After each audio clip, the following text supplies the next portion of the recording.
here to answer your questions about classic minis, about life, about anything. I think we're going to have a really good time tonight. I always try and say, don't I, that my channel is about getting rid of the black art of working on minis. For me, getting into minis, it was I had a newer mini of 2007 was one of the BMW minis. It was a Cooper S, and I found out about classics. I'm like, you know what? That's what I want. That's what I want. There you are now. Hello, everybody. Amazing. How did I get into minis? It's something that just kind of happened from just one really good friend of mine asked me to build them, and I said, yeah, I'm doing nothing this weekend. I'll do that. Man, it's funny how quickly things can change. It's awesome to have so much really good fun chat with you all. And yep, that's the best part. I'd really like to make this a regular thing. Thank you to everybody again, and thanks for tuning in. Thanks everyone, and you know the drill. Enjoy those minis. See you guys on the next one.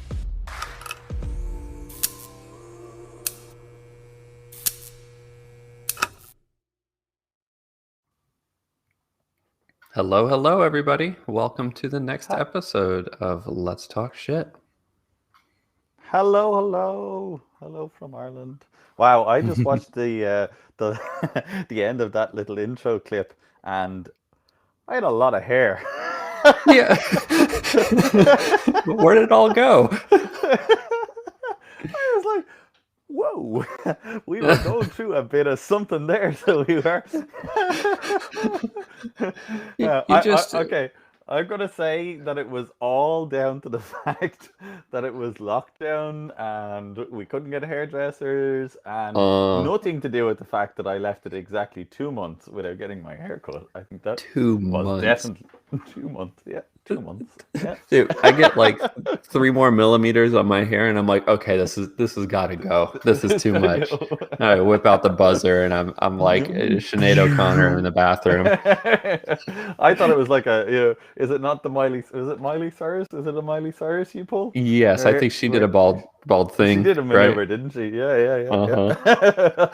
So it's just because of mini ownership, you have to do a Miley Cyrus once a week, like. Yes, yeah. Well, I mean, otherwise you get oil in your hair, and like and I've been under the car a lot this last couple weeks, so it's been so dirty. It's been so dirty. Oh yeah. Oh. Yeah, it's not Miley, it's Britney, isn't it? Yeah, we just. Oh yes. I thought they both went short, and Britney did the shave. Miley just went short hair, I think. Okay. Yeah. Maybe. We need to hone in on our Britney Miley moments. Like, I mean, really? Yeah. Are you even there? Are you even a member of the digital media community if you don't know these trends? Well, I lost my badge, I think, so it must not be. Yeah. I don't think I ever got one. They were handing out the badges, and I was like that schoolboy in the corner who was burning insects with the magnifying. Oh, don't mind him. He's not ready for a badge. Oh. He'll prick himself with the little sharp thing that he used to hold the badge on with.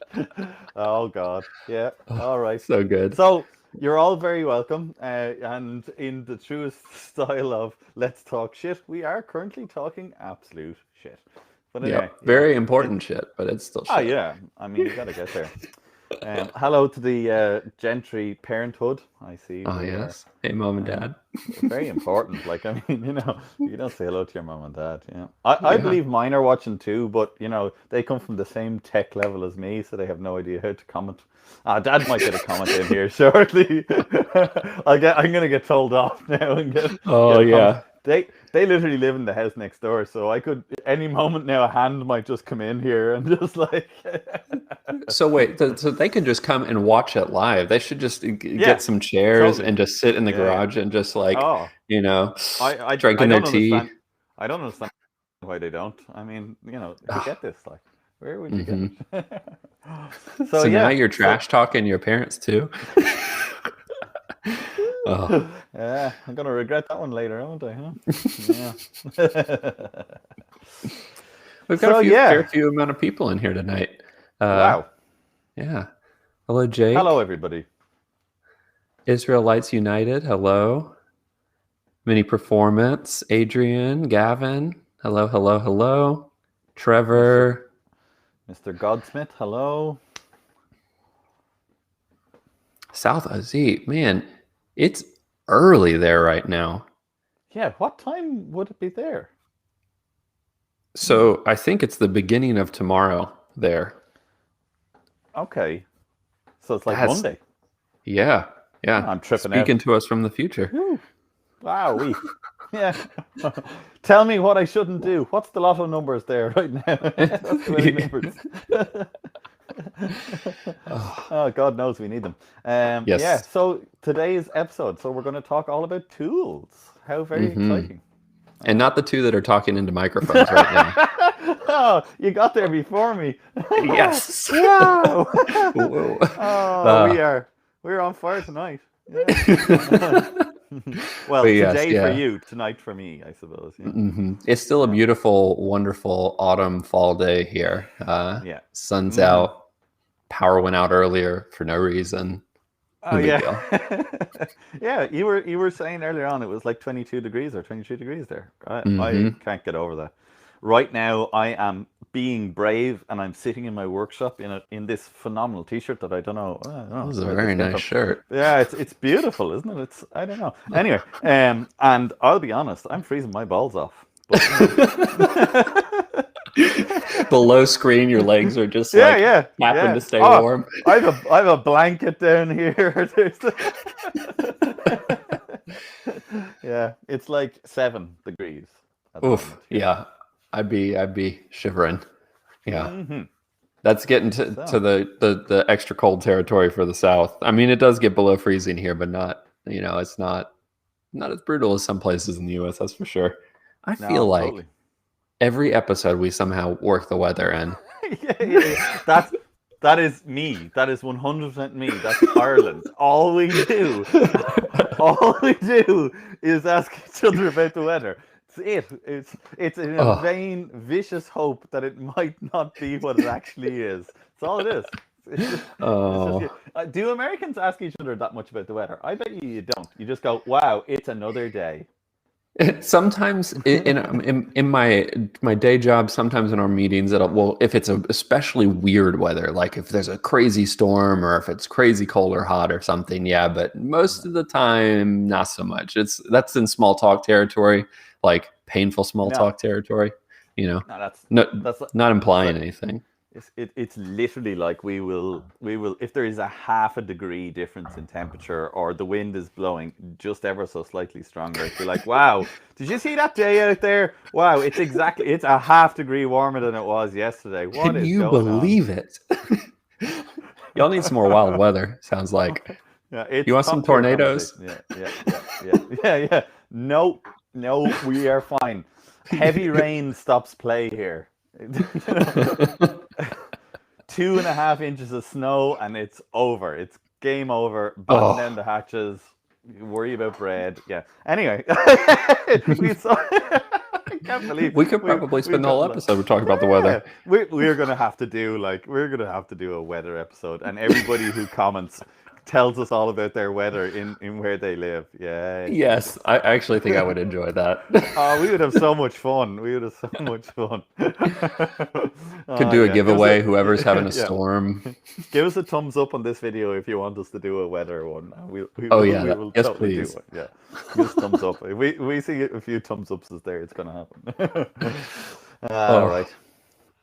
I'm going to look at some of these comments. What is going on? Yeah, it's rolling in here. There's a lot of recommendations for tools. I'm really curious to see where we align. Some of these are some pretty serious tools. MIG welder, valve spring compressor. What are you seeing? Yeah, I seen what was Mini Performance saying? Oh yeah, he was saying how deep you're going to go. Like, are you going to do little bits and bobs, or are you going to restore a car? Yeah, and yeah, that's what's going to be, isn't it? Like, when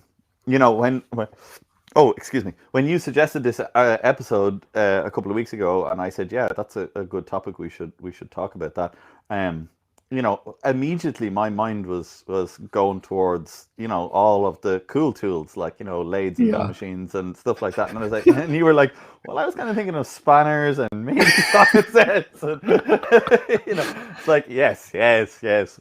Rein it back in, rein it back in. But it is, do you know what? It goes tool ownership goes hand in hand with, I think, the same mantra of a person that wants to own a Mini, right? Because Yes. we geek out, I think, don't we? We geek Hmm. out in tools. Hmm. I think we do. And don't get me wrong, I love me some serious tools. Like I've got some really really fun stuff in there that's very specific to the Mini, or like just very niche tools. But I think that's where we're going to have some really neat perspectives, because you're going to have this perspective Totally. of the really really complex, or complex is maybe not the right word, but like specialized tools, things that require more expertise to use. Whereas like I can kind of help bridge in the starters. What do you need to get started working on your Mini, or doing some of the small jobs around the car. Look, So I think it's gonna be great.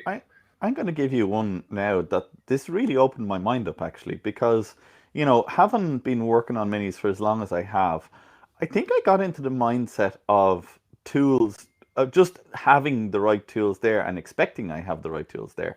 Yes. But when I bought the Land Rover, of course, everything on the Land Rover is made in Whitworth, which Yep. And it's I, double the I, size. I have got Whitworth spanners, right? I do have some, but like the last time I used a Whitworth spanner is definitely 15 years ago.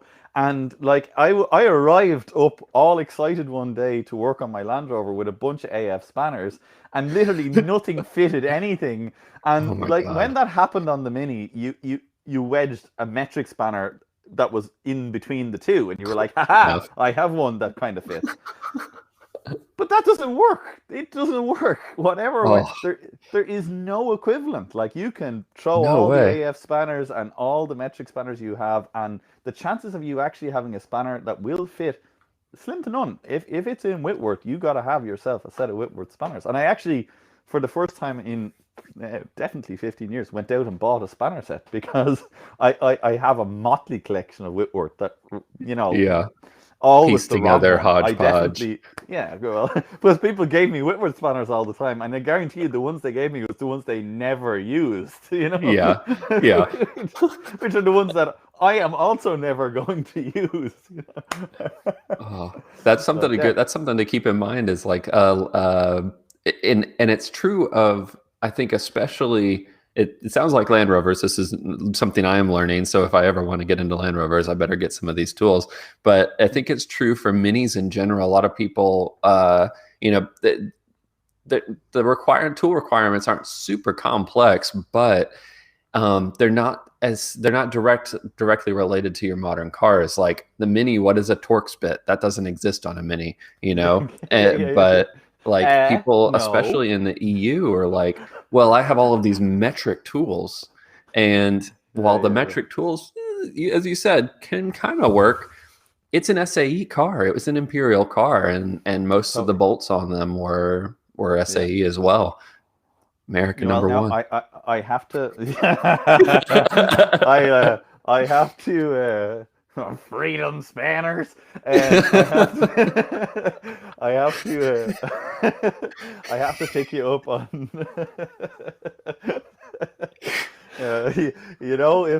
if good old Donald stood in for a little bit longer, the new term for SAE was Oh finale God. freedom spanners. Yeah, this is my freedom wrench and my Freedom freedom wrench. sockets. Oh yes.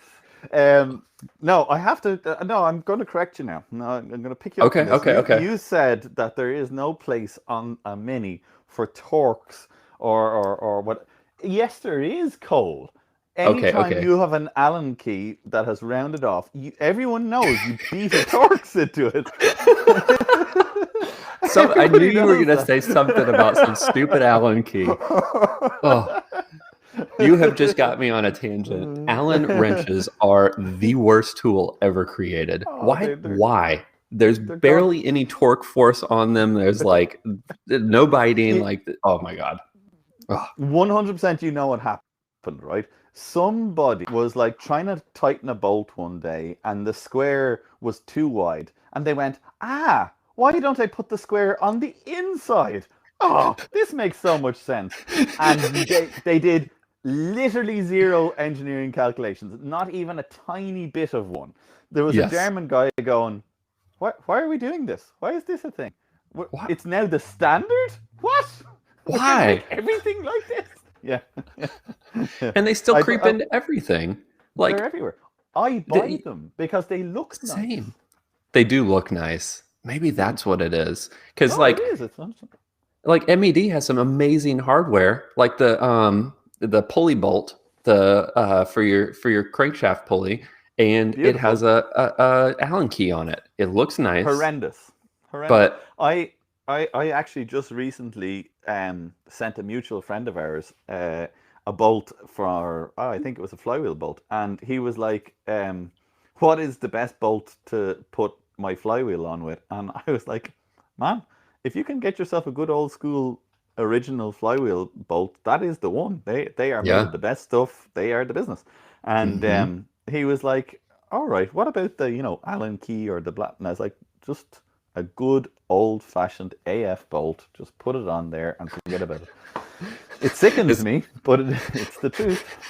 it's a shame. Yeah. And if you want to Oh. get something that's like real nice material for bolts now, you have to pay so much money, and you normally Oh. have to mail them in. Like like these bolts that I have behind me are this grade 8 steel, and like I mean, they're not cheap, but No. they're strong. But But do you ever notice that grade 12.9 is incredibly popular in Allen keys? Do you ever notice that? Like Yes, anything. I have. Yeah. I'm pretty sure the reason for that is just to make the top of the Allen key just hard enough that it might actually last torquing it once. Once. One time. Yeah, one That's time. all I want. Yeah. Yes, it's just yeah. Oh God. Yeah. There you go. An interesting comment there from our good friend Mini Performance. Paul will be raiding all the auto jumbles and farm sales. Already there, done it, love it. Absolutely. I actually found a load of AF in a antique store when I was on holidays during the summer. I didn't buy it, but it was there. But you thought about it. Oh, I did. What is auto jumble? What is that? I see it mentioned twice here. It is a garage sale, but where we bring all the stuff to like one big yard somewhere. Oh, interesting. So like there'll be like a pub. That's really popular. Like a pub. and so car people park. bring your stuff there? Yeah, and you bring a little table, and you like everybody sets up a table all around the periphery of the yard, and you put all your stuff on the table, and people come around and they grab all the they make you offers and stuff. Yeah. And auto Interesting. jumble, yeah. I've never experienced something like that. Like we have antique shops here, but when we have garage sales, usually it is literally out of your own garage or in your front yard Yeah. or something like that. And Is there not a thing of bring and buy? Is that not a thing in America that I heard about? Maybe it's not a southern thing. Maybe it's a western thing. yeah, was- I don't think so. Yeah, I've never bring heard the and term buy. here. Yeah, you got to go Google it now. Like, yeah. Yeah, I'm maybe about it to. could be I'm like, writing it could be it a down. it could be a European term. I don't know. Yeah, I mix up my Americanisms and Europeanisms all the time. Yeah, so I see a few Ah. people saying swap meets, but I will say that swap meets are usually only part of big automotive shows. So, like, if we were having a mini Ah. gathering, we would have a swap meet at the gathering, but they don't happen independently, to my Yes. knowledge. Sorry. Auto jumble equals one person's scrap, another person's vital part. No. Let me. It's one person's scrap versus another person's new scrap that they viciously believe is not scrap and are going to keep in a press for 100 years and then figure out it's actually scrap and then bring it to another auto jumble. And then the cycle continues. Oh yeah, that's what it is. Yeah. So good. Oh yeah. Well, So, now that we're yeah. about 25 minutes into this chat, I'm going to start Should we telling talk about some tools. Yeah, I think okay. so. Yeah, let's do it. Let's do it. Maybe we alternate. I'll do a couple and then you Okay. do a couple. Yeah. Okay. cool. So, I've got like an array here. oh, nice. I do have a. Oh, well, you got one less on the array now. No, it's back. Here it is. So, We were mentioning before, I kind of focused on some of the like basic getting started tools. Yeah. When you buy a Mini, and you maybe have a garage that's like loosely outfitted, or you have nothing, maybe it's the first car you've ever bought that you have to work on. There are some tools that I would definitely recommend to start off, just like a good set of wrenches, spanners, depending on where you're Couldn't at. agree more. And I would get metric and imperial ones. Having both of them is hugely beneficial. Keep them separated, it makes it a little easier. But having both will allow you to get everything that's on the car off, because depending on the year of the Mini, you end up with some SAE bolts. If you're places outside of the US, I do have some metric stuff on my car, but most of the time you'll end up with this weird amalgamation. And so you can always get stuff off. And I have two brands that I actually would really recommend. You can get whatever you want. You can go to Harbor Freight or whatever your like inexpensive tool store is. You'll be set. But I am a big fan. It's a company called Tecton. And these have Deepwell. This is a Deepwell. Black is their SAE line. And then red is their metric. Same deal. Same hold setup. And I have a shallow and deep set. This is what I use for everything. And then you need an accompanying socket wrench for it, or driver, depending on how you say it. But for me, I also have a different, this one has a fiber handle on it. And I used to have like a metal one, but I switched to this fiber handle because I can hit the body of the car and like hit things and it doesn't scratch it. And so, man, this is made by a company called Teng Tools, Teng. Both actually really, really high quality tools. But if you're bothered about buying American or buying EU, I don't think either of these companies are made or produced there. But Teng are very popular this side of the water. We get a lot of Teng tool, and by the way, we call it a ratchet. It's a ratchet. You had in your I say ratchet too. I always get like hung up on these words because one way or another somebody's gonna bust my balls about it. I'm gonna say ratchet, and then the folks in the EU are gonna hate me, or like, and then I say wrench, and then it's great. It's a whole thing. It's a whole thing. Yeah, like for I remember some of the very early times I did work with people from the US or in the US, and I kept asking for spanners, and they were like, "What? What? You want a what? I need a spanner," and they're like, "What's a spanner?" And then I would go Is over that like a measuring stick? They go, "A wrench."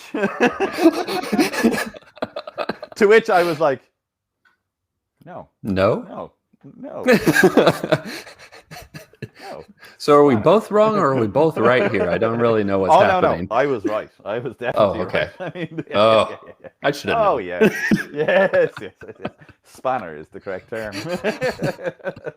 I believe if you look it up in the dictionary, you will find spanner is the word. That's the one. Yeah, well, and I guess I can't read the dictionary then.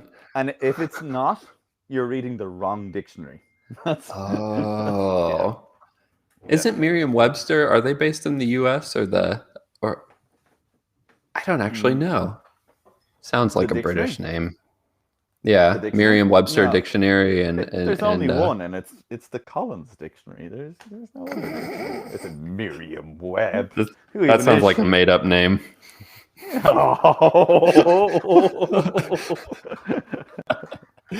Yeah. But I actually do want to mention one other tool before we swap over to you, because it's very similar, and give me 1 second. It is a torque wrench. So this is one tool that you can probably get away with initially, like not having this tool in your garage, but long term you definitely need this, especially if you start doing more specific jobs. Specific. I just realized I said it a few times. The Pacific wheel bearings. Ocean. Yeah, the Pacific Ocean. That is in between us. No, but when you're doing wheel bearings, especially when you get to like disc brakes, the those wheel bearings require really high torque. It's like 270, I think, or something. Yeah. And you need to be able to measure that correctly. Or when you're building an engine, or maybe you have to change your head gasket. All of these things require a good torque wrench, and something I would absolutely have. I have one above me here that is a manual one, and that's my breaker bar as well. And then my electric one, which the battery is dead right now, but it's very good too. Yeah. And I cannot recommend those enough. And one other thing I want to mention before we swap over to your tools, because I'm actually really curious to see what tools you've recommended. All the links to these are in our description. So if you want to check those out, they are Amazon links and they're affiliate links, and they help pay for the platform that we're on right now. So it would help us out a lot. Yeah. All right, off to you. I'm curious what your tool is. Alrighty, yeah, I've got a whole different selection, but I suppose I'm going to start with diagnostics, I think. Okay. Ooh, And okay. this is a tool that is definitely not in the link. I can just promise you that now. But I'm pretty sure you can still get these, right? And I'm What going to is try it? and get you the best possible view of this tool. Okay. And if I give it a bit of this, okay. It looks like a set of play scissors for a kid that like to keep them from Okay. cutting their finger off. Okay, so I'm gonna just leave that, right? And I want comments with guesses on what is this tool. So I'm gonna give it one more go. So those that are watching, comments, tell me what is this tool for? Okay, and we'll come back to it in a while. All right, so keep you guys all awake. Right, so some of the tools, yeah, that we talked about. Yes, look at that. All righty, so I'll show it again in a few minutes. Okay, so some of the tools, yeah, like, do you know what it is? This is one, and of course, because I'm on the sort of more special side of things, right? Another gripper pliers, circlip pliers, like, you know. Oh my God, yes. The minute you get anywhere into your engine or gearbox of your Mini, you're going to end up needing these. And the difference between a good set of these and a cheap set of these is hours on your hands and knees, pretty much. Yes. That's what it is. It's hours and hours of searching the floor for that goddamn Jesus clip. And where has it gone? Where is it going to be? So if you're buying these, you really don't need loads of different ones. So this one here is a compressive one. So it's to take a clip that is going to expand into its place and it compresses it. And then this one here is an expanding one. So it takes a clip that sits around a shaft or a ring and expands it to get it on or off. And believe it or believe it not, these are the only two I own and the only two I use. I've thrown out every single other one that I own, and these are it. These are the two I own. I have one probably smaller version of this one here, but I never use it because this one does all the big clips in the gearbox and this one does all the little clips that you need to do. So spending a bit of time, and actually a mutual friend of ours, a guy called Paul Jeffries, spotted this in one of my gearbox rebuild videos and was like, I need to know where that came from because it is really incredibly useful because it's for getting, you know, the big circlips at the front bearing of the gearbox. And I have that since I was an apprentice. So anywhere that works plant or machinery or equipment, but I did find it on Amazon. So I'll put a link in the description when we put this video to air. Or it's sitting up there for this. I completely. Cole's going to hurriedly go off and try and find an affiliate link for this flyer. I have. You're totally right about those. I have a set of circlip tools. Let me see here. It's garbage though. I bought it and I was thinking, you know what, this is going to be great. It has replaceable tips. It has all this stuff. And here it is. I think I have one of those too. Oh, dude, man, I was so excited about this because it's like, oh yeah, it does external and internal ones, but it broke. The internal mechanism totally broke, and it's. I don't even know why these are still in my toolbox. They don't even work. Ugh. I have one that like expands. You twist the thing. It was made by Sykes-Picot, like a really good brand, and like it has a screw and it like expands and contracts. And I completely fell for the sales blurb. the tool van was around, and the guy was like, "This is gonna fix all your circlip problems. You're never gonna have a circlip problem again." And oh my dear Lord God, no. So, by the way, the brands are the brands that I use in all pliers is a brand called Nipex or Nipex. I'm not sure whether they're popular in the States or not, but Nipex. I haven't heard the brand. name, but I think it's German, and they are phenomenal. Absolutely phenomenal. The other very good brand in pliers, and before I had Nipex, I used them. Was they do all the stuff for the car for Mercedes and Volkswagen? What is their name? Hazard tools. I don't think we have either of those here. And they are phenomenal. Oh really? Oh, I got Hazard. I think maybe they're like rebranded or something. The US likes to do that. They're like, oh yeah, this is that. What was the name of the circlip tool? Nipex or Nipex. Yeah. Okay, so but it's like Nipex because it's German. Okay. And see that's what we do. We take it, it'd be like Nipex, and then we take it over here and it'd be like Nip It Up Tool, or some dumb name. Simple the shit out of this. Yeah.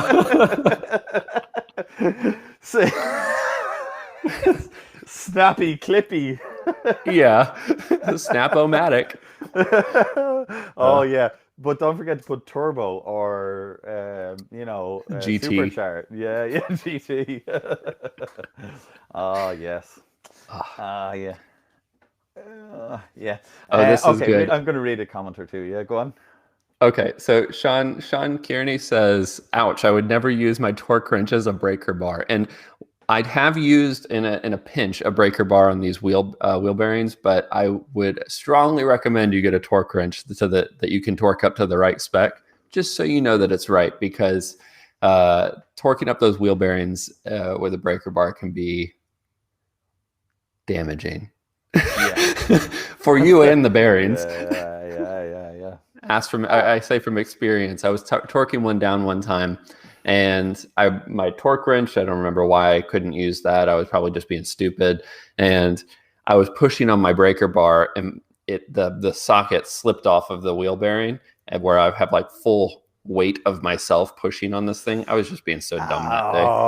And whole side of my face slams into the fender of the Mini, and I left like a face imprint on the Mini. Yeah, I learned my lesson that day. I almost knocked myself out. Oh, dude. Oh, that's epic. I don't have it to hand now at the minute, but I have another tool that I made years ago for doing wheel bearings on Minis. I'll see if I can dig it out before the end of the episode. And yeah, you guys might find it interesting.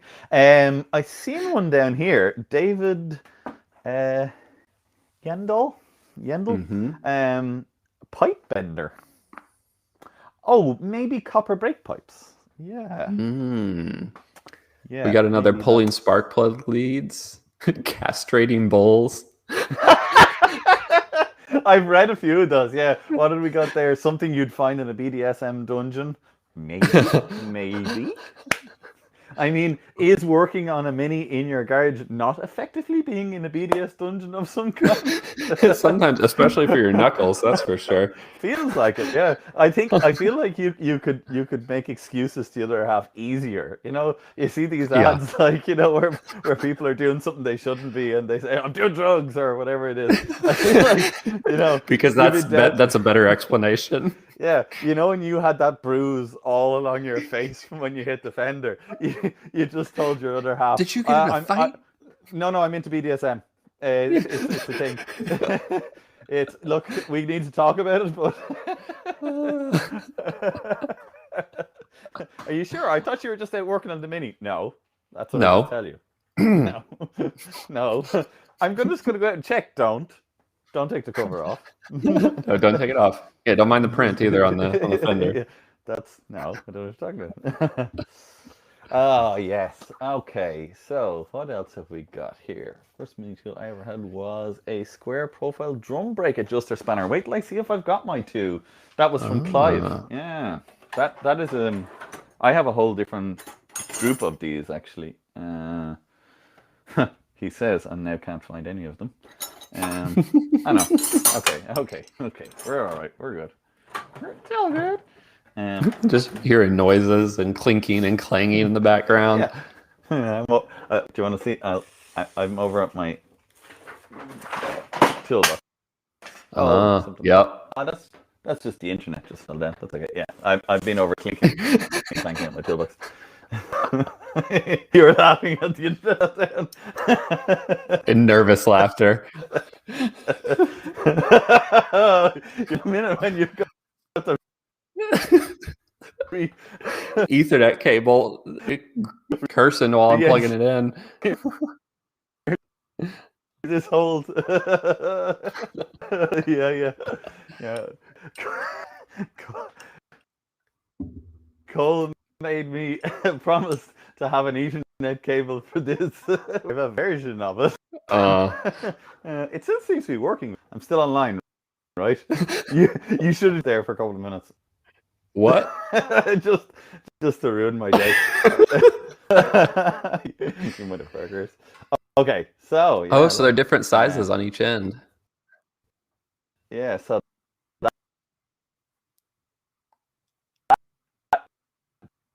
that is yeah. Oh.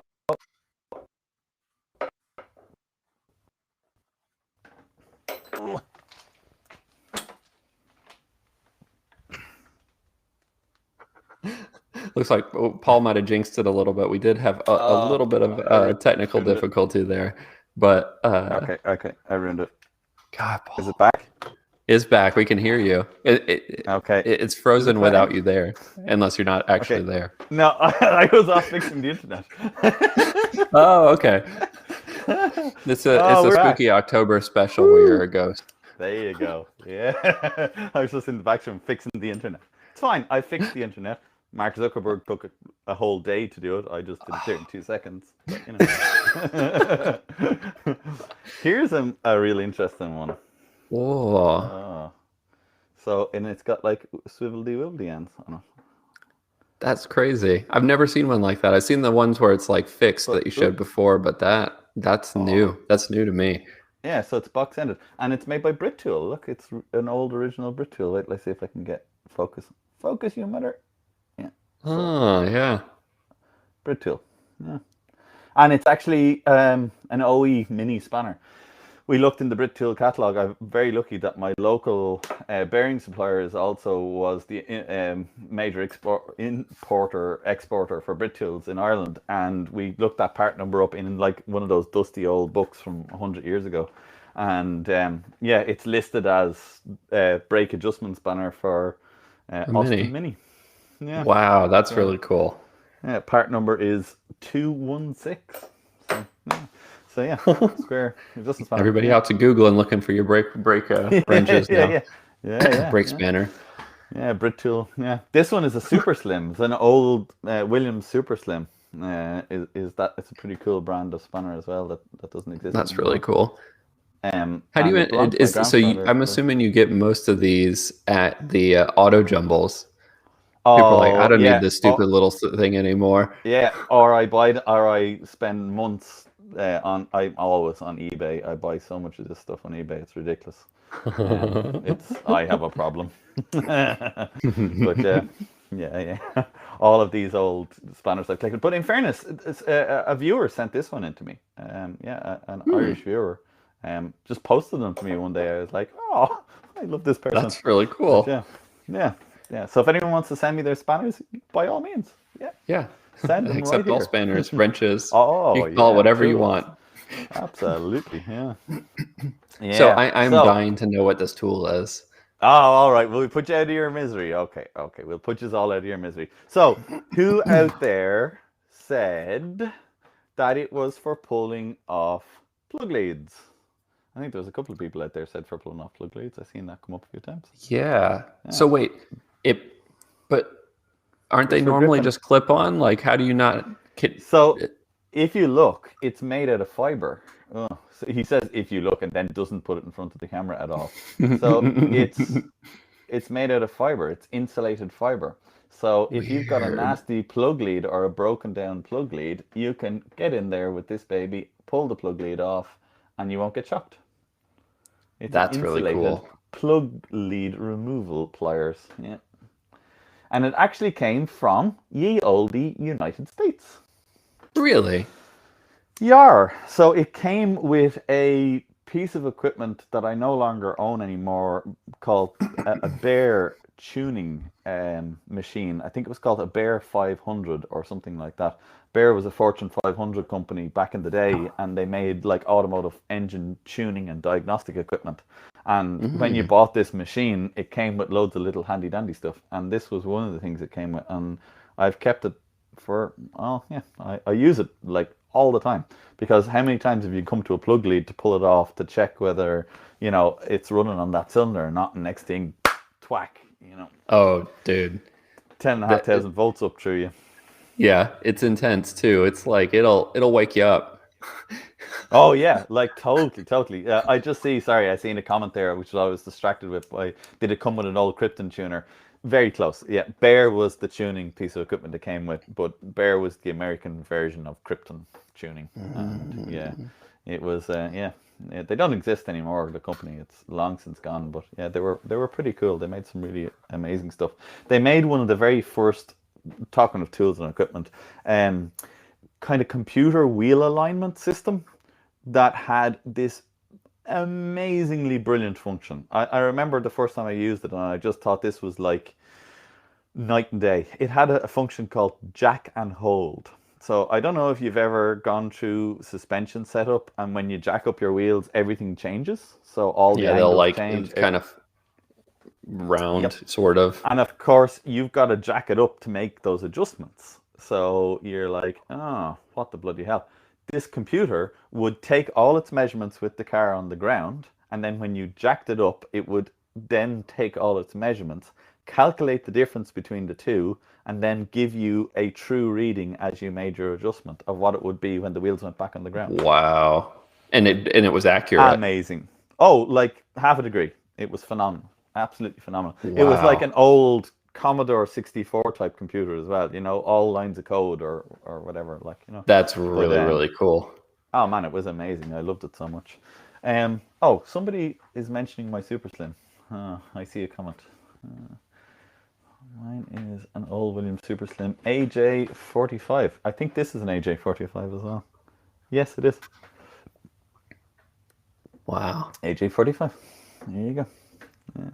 1998. Ah, very cool. Right. I wonder if that's the year mine was. Yeah, it probably could be, in fairness. Yeah. On the other hand, it's Put your other hand in your pocket, no shock off the plug lead then. I feel like that could end terribly. yeah. Yeah. I feel like I'm not going to try that one out. Yeah, I think I'll avoid that one. I'm going to keep using this.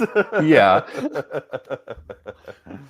Alrighty, Well, come on. Have you got another spanner for us or another tool for us, Mr. I Gentry? do indeed. And actually, unfortunately, I thought I still had this tool. I am in the middle of getting a replacement for it. But it is a grease gun. Oh, yes. One of the most valuable things you can have on a Mini, because a Mini has a lot of grease points. Depending on the year, you have actually quite a few.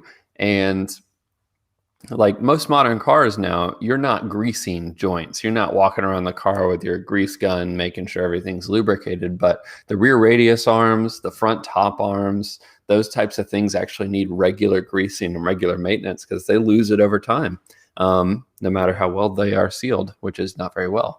And so that helps keep your suspension working up and operating correctly. And I do have a link to the grease gun that I'm going to be replacing it with. I'm going to try out one of those, forgotten the name now. It's like a Gorilla Grip one where it has a clamp and you put it on, and you let go, and it grabs onto the grease nipple. As opposed to the horrible one that I know I've like 4 of over here in the corner somewhere that Yeah, you where it's push less on, like click on. Oh, and then yes. inevitably leaks grease everywhere, and then you push it on a bit more, and then magically it sometimes works, and other times. Just, yeah, somehow it's just suddenly working. Yes. Yes, Yes. yes, yes. I'm very interested to know how that works for you because, yeah, what I have here, and I can't get it unfortunately, but I'll show it on a video soon enough. Is like it's a huge bucket of grease, and it has an air guide that sits Oh. down inside it. But the other end of it is exactly the same as the pumpy uppy grease gun. You connect the Yeah. airline on, and it pumps grease. That's the only difference. It's I do think that you can get just the tip of the one that I got. So the new one I'm getting is a full grease gun with the lever and everything. And one thing to keep in mind is it is very worthwhile to get one that has a bendy hose. Yeah, the completely hardline agree. does seem like it's going to be easier, but it is actually harder because of the space requirements in your car. especially so- front suspension. Yes, especially They front are- suspension. Yeah, they're in a horrible place. Yeah, I completely agree. That's a great. That's actually a great point. Anybody who doesn't, I think you can also get those flexible hoses, can't you, for your grease gun? So if you already do have a grease gun, so Cole is going to have so many links here. It's going to be fantastic. He'll just have links for days. flexible hoses. You clip on the connection. Lock and lube. That's what it's called. Lock and lube. Those sound phenomenally American. Very It is. good. It is Yes, incredibly American. This is what I'm talking about. If the British designed that, it would be called the 3672BE grease attachment for the 41P XLME 7 Dash. grease gun -14 modification 2. The Americans, lock and lube. And it's shaped like a pistol. It looks like a gun. Oh yes. Oh, That would bring it over the top. Unfortunately, it does not look like a gun, even though it sounds like it should. Oh I'm so man! disappointed. Yeah. So what's I your see, next tool? Okay. All right. So will we go then to maybe more custom made? Oh no, I'm going to show this one actually first. Wait now. Okay, and then we'll go custom made stuff. Okay. So this guy is, I think, a really worthwhile tool, and I've had it for so long. I love it. What is this? This is also from the dungeon. Looks like it's from an before- episode of Doctor Who. It does, doesn't it? So what this is for, it's called a high rate discharge tester. And if I zooms in here, you will see, the camera work is amazing. Look at this. Nice. Analog gauge. An analog gauge. And what it is it adjusts in and out like this, okay? And it goes across the contacts of a battery. And inside here, if you can see, are huge big metal resistive coils. And it puts the same load as a starter motor would across the battery. And it can tell you whether that battery is good or bad. So if the needle stays in the middle in the red, it means the battery hasn't got enough gig to crank your engine over. And if the needle swings over into the green, well, it's able to crank your engine over. Or it should have enough current capacity in the battery to crank your engine over. And Interesting. I use this thing like on a weekly basis because somebody will be like, "Oh, I've got a starting problem. I think my battery is duff," and yeah, I get on there with the high rate discharge tester, give it a gig, and if it's discharged, it'll tell you that it's just a discharged battery. But if it has a bad cell, like there's a dead cell, this analog gauge will swing over to bad cell basically. In other words, That's really it's incredible. producing electricity, but it'll never start an engine. It's such a cool tool. It's made by a company called Durite. I'll put it up there if people want to see the part number of it. Oh, and it works for 6 and 12 volts. Yeah. So yeah, That's there you go. super, super cool. I have So- starter woes right now. I wasn't going to say. But, yeah. Will I post it over with the starter motor? Yeah, please just send it over with the starter. That would be great. It'll get here in a week or two. Oh God. No, it will get here from Ireland in like 2 days. That's It'll true. just It will take- arrive from it'll Ireland in just- 2 days. It'll just take a long time to come from another part of the world, which shall remain Mhm. nameless. Yes. Yeah. There Uh, seems to be some shipping delays between this other part of the world and Ireland right now. I don't know. I don't know why that would be. Yeah, I don't know. Yeah. Oh well. A politique here on this channel. We Uh-huh. let there be none. Let there be none. Okay, Oh, man. so yeah. Let me look at Ooh, Scott on, from come. New Zealand. We've got another person from New Zealand. Man, y'all are just up really early today. Can I just say thank you so much? They are totally tuned into Yes. you, by the way. Because the New Zealanders just love you to bits. But Well, Thank they you. did just have the New Zealand mini nationals that actually happened this weekend. Day before yesterday, their time. is I there always get some missed. is there going to be some videos and pictures and to come? I do or- believe that the mini nationals group or the New Zealand mini group is posted some stuff on their Facebook page. Oh, I don't know cool. that they have a YouTube page, but they have the award ceremony there and lots of really cool pictures from the event, which I I'm did gonna end go up check that sponsoring. out later. Yeah, I'll go check that out later. That sounds good. It was Okay. very cool. Oh, Adam Campion's here. Hello, Adam. Good to see you. hi, I Adam. see he just about electric grease guns. Oh, this is something I'm glad you brought it up. I was just going to say, have you got into this world? Everybody who seems to be a mechanic or working on cars or whatever seems to be embracing this battery tool thing. Like, is it me or has Milwaukee somehow Oh man. I don't know, what have they done Well, there's something in the water for sure because I suddenly I just needed Milwaukee tools, but I have this. This is actually one. It's an honorable mention in the way of Spaniards. I'm not going to turn it on because it's obnoxiously loud now, especially with me holding right up to the mic. Now, listen, Okay. get really close to your speakers. yeah. You got your AirPods in. But this thing is absolutely incredible. It does enough torque to where you can get things on and off very easy. It's got a what's the word for when it's Impact? it's pseudo impact. It's not really an impact wrench, but it is at the same time. Amazing. I've had this for a few years. As you can see, it's very dirty. And then I recently picked up, just wait for it. I love this thing. Ooh. Oh. This Yeah. that stubby looks- Milwaukee. Wow. Okay. And that so- uses the same little battery that your other one uses, right? Yep. Yeah. Yep. Yeah. And this thing is a monster.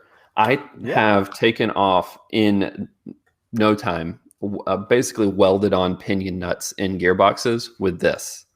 I have one Wow. that's triple the size of this. It's a plug-in that's above me in one of my storage bits and doesn't take it off. This one, right off. Yeah. Wow. It's mind-blowing. Wow. Yeah, I was starting to go down the road of whether I might get rid of my compressor. And yeah, this started to trig me into it because a friend of mine in another workshop very close to here did away with his compressor. And I was like, what do I use my compressor for? Well, other than blowing stuff out, which I do not need a 300-liter compressor to blow stuff out with. Yep. I could get away with a little small compressor that charges up in a couple of minutes and would blow out all the things I need if battery was gonna solve my problem. So I honestly think they are. I would There's love an to investment. get rid of airlines. I would love to get rid of airlines. I hate them. They're all over my workshop. I have one airline now that I put in. I don't have a compressor yet, but I've been back and forth about do I get a full-size compressor? But for the same reason, I'm like, well, my angle grinder is electric. That's going to be battery soon. All of my impact stuff is electric and is perfect. And so, okay, I'll fill up tires. I'll blow stuff out. And at maybe some point, I will use it to spray paint a little bit, but not a lot. I'm not painting a car. Yeah, And you or I are not going to be painting cars, so. You don't want to see the stuff that I would paint. Oh, I'm no better. Whoa, no. I will. This is a conversation for another day. But I went down the road of convincing myself that I could spray a car. And yeah, thankfully we started off on a very small panel to just see what our abilities were, and they were limited. Yeah. Yes. Very limited. Yeah. Like Yeah. even some of my like outdoor equipment is electric powered. My leaf blower, I don't know Okay, what you yeah, guys yeah, call yeah, them there, yeah. but my leaf Yeah, yeah, blower yeah, uses yeah. a larger battery, but it'll go for 2.5, 3 hours full bore, easy, and What? then it dies. But it's, I mean, you're not spending like that's about the amount of time you're blowing leaves, you know. Yeah.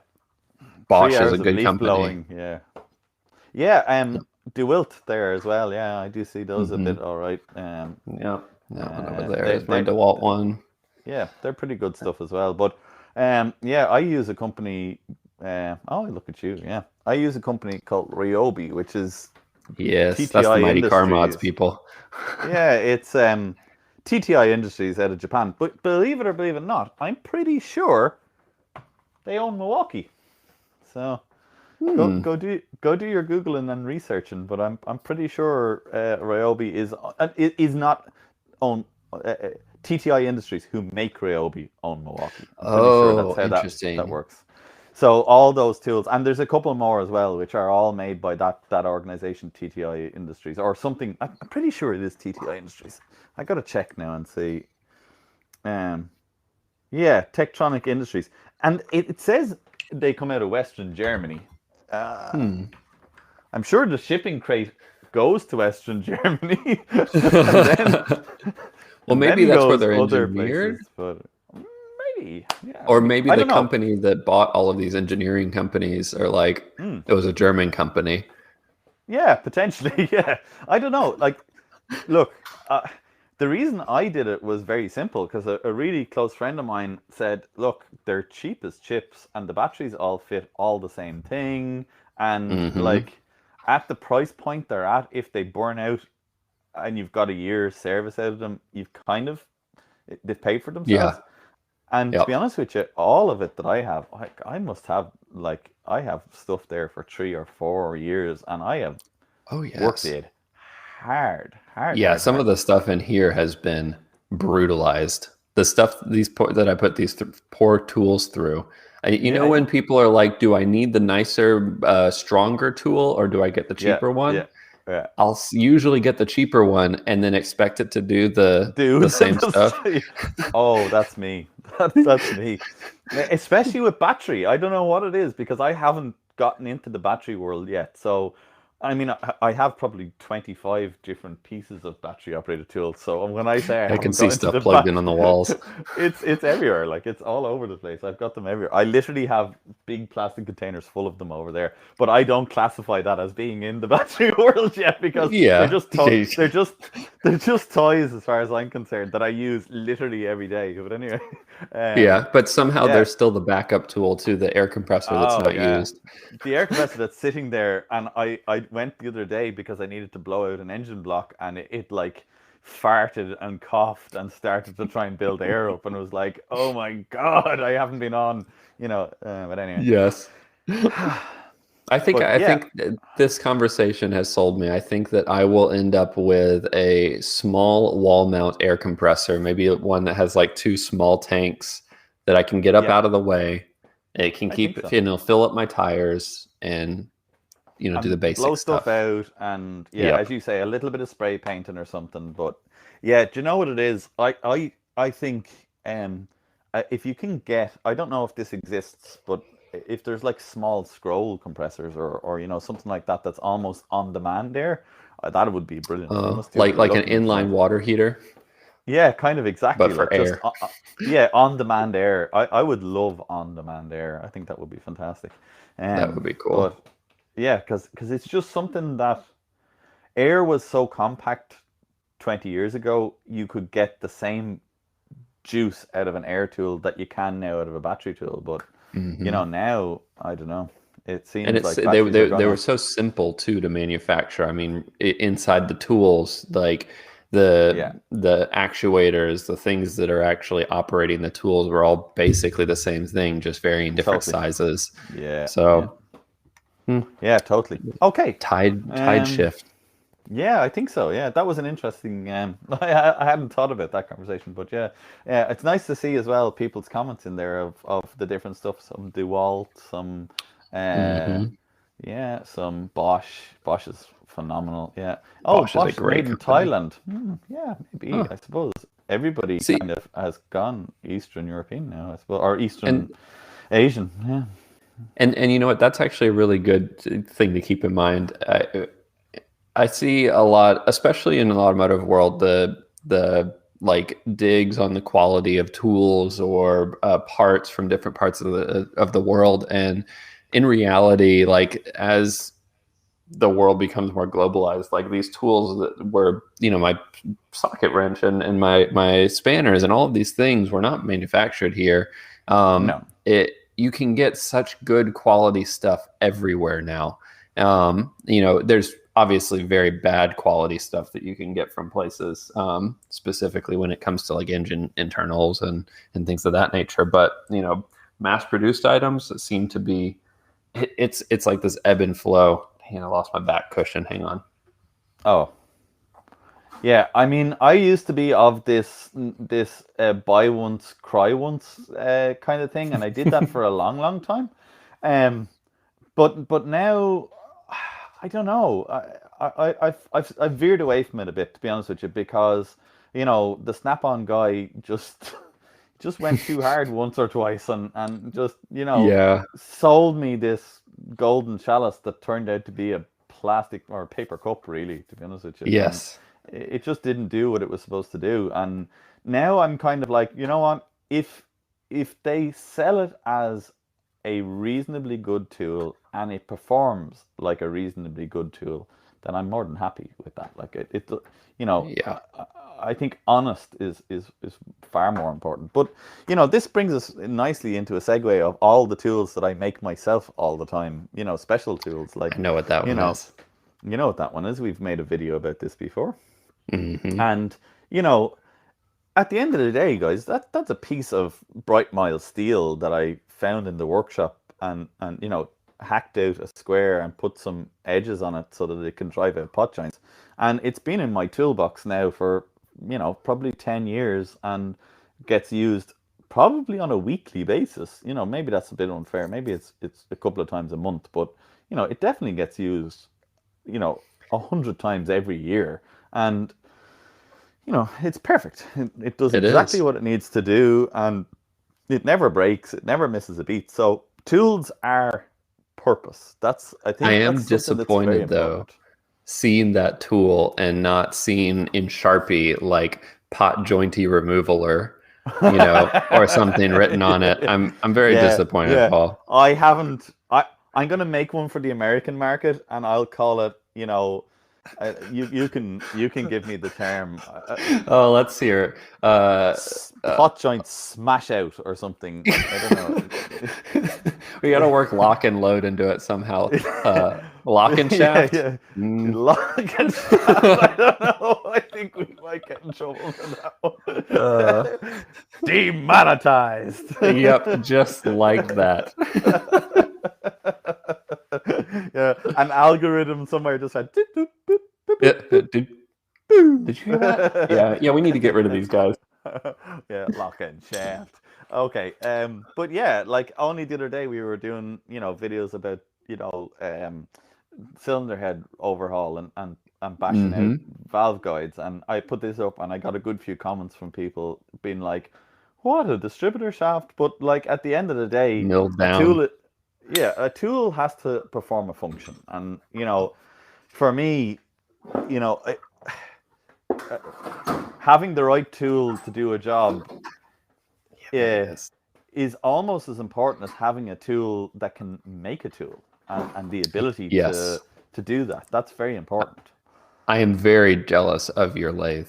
I need Oh, one at some point, but there's not enough room in my garage.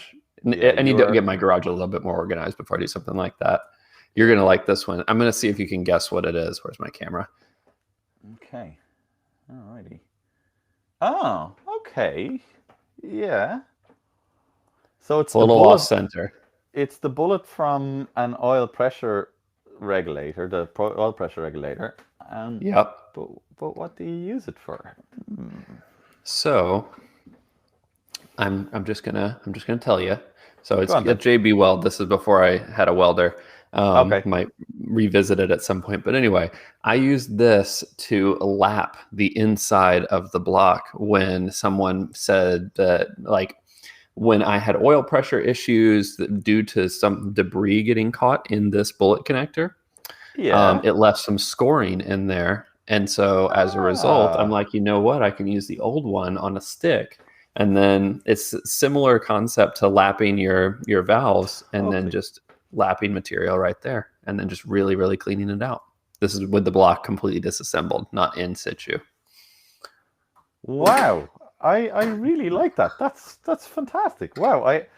I mean, I have never done that, and I know Hopefully you the never reason have why, to. because I have a load of the spools that that go behind that. There's a spool that what you're lapping is a spool that sits behind it, and I have those in stock.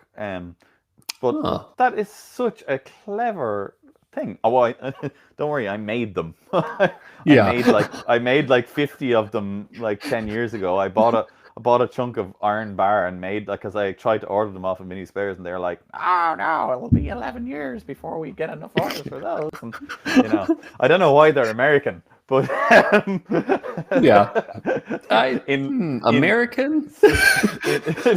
oh, I don't know. They're definitely not English. Anyway, Yeah. but It was certainly an accent.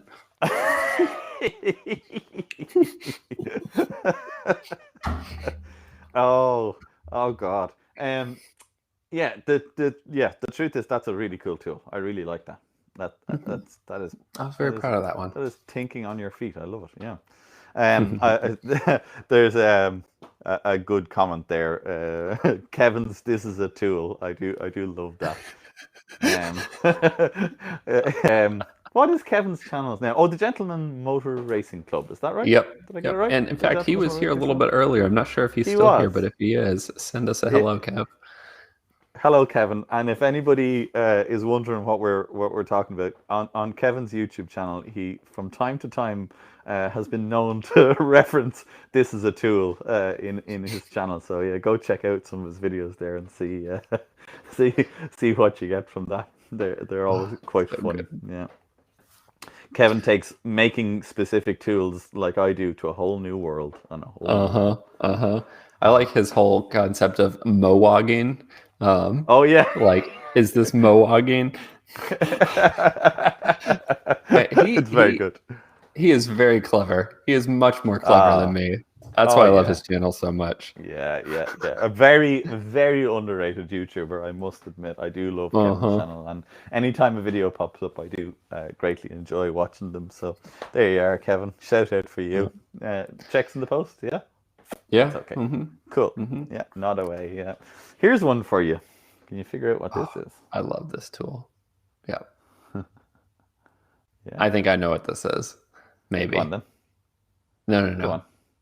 No. Okay. I'm actually torn. So you've hammered the end there. Yeah. And what's the other And end look like? That end has gotten hammered as well. Okay. Wheel bearings. Oh, close. It is bearings. It's not wheel bearings. Okay. Let's see if I have some. 1 second. Trying to think of another bearing that you would hammer out in that way. It's I just not opened wheel the packet bearings. here. No, it's not wheel bearings. The only other things I can think of that are about that big are in the gearbox, but they're not. Nope. No, no, because I'm just thinking the double roller bearings, but they're not. They don't have a race. No. Man, I don't know. I'm like totally blanking. Yeah. I'm going to put one on it now, and then all will become clear. Cam bearings. That is why I didn't know, because I've never done a set of cam bearings myself. Yeah, I've always you probably- let the machine shop do it. Yeah. So, yeah. I asked our machine shop to do it once, and they looked at me and went, sorry now? You say what? That's But, come back to bite yeah. me too, not doing it myself. They put the alignment of that one that's closest to the camshaft in incorrectly, and so the feed was not right. And yeah, no. Yeah, and again, the reason why I do them all myself. But yeah, so this tool is just for removing them, obviously, right? Yeah, I suppose you could probably put them in with it as well if you were, really confident. But the dimensions here obviously are also the dimensions to follow through, so that it follows through nice and square, so you can. Yeah, that way it's not like bouncing around in there, and it doesn't also get stuck, and then you have to hammer it out with another one that's slightly smaller. Yeah, exactly. Yeah. So having some, spare chunks of aluminium and a lathe, it's wonderful. So anybody who's out there thinking they might want to get a lathe, or they think that a lathe would be it, you will never regret it. I can promise you. As long as you live. The very first time I bought mine, I remember agonizing over buying a lathe, and I had saved up the money, and I had probably just about enough space to fit it in, and I agonized over it. And eventually, I did that thing that I think a lot of men do when it comes to buying tools, and it was like one Friday morning, and they were like, and I bought it, or I made the phone call. Yeah, exactly. And I still have that lathe, and I love it. I love it to bits, and it has done 100 million miles, and Question then for you about your lathe: Will you be lathing the starter I send you? Is that how you're going to machine it down? Yes, definitely. I think the front housing will come off. I think, or else we might have to make a little jig for it. I don't know. We just need to see what way that comes apart. So I think I think so you too. all out. We might make a video about doing it. Oh, please do. Please do. Yeah. I think we might do that. I will watch it intently. Yeah. Is that my starter? Is he hitting that with a copper hammer? Yes. I'll do an outtakes just for you, Cole. Thank you. I will say, so for those of you who are not sure about what I'm talking about, it's because I haven't told anyone about this yet. So you wouldn't know. I'm having some starter issues related to the amalgamation of engine parts I have, and I will go into immense detail in this in my first start video, but Paul is being wonderful, and I am sending him a high torque starter made by Powerlight, and it's one of the gear reduction starters, and in order to make it work with my stupid combination of parts, he is going to be doing some machining for me to make it fit. Custom stuff.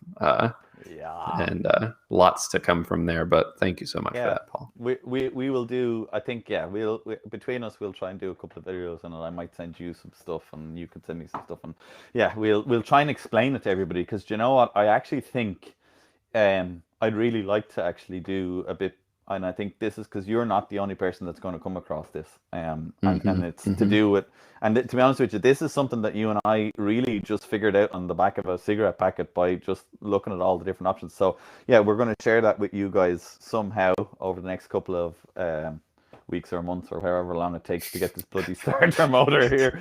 But we'll share it with you guys, because it's actually a really interesting topic, and Cole's particular predicament is the first time I've seen it the way it is, and I'm not being particularly edgy here, and it sounds like I'm not explaining this because I'm going to reveal the meat and juice, but actually you're going to need there's a lot of minutia around it. Videos, diagrams on whiteboards, and then me and him might understand it just enough to be able to explain it to you. Just enough. Just about enough.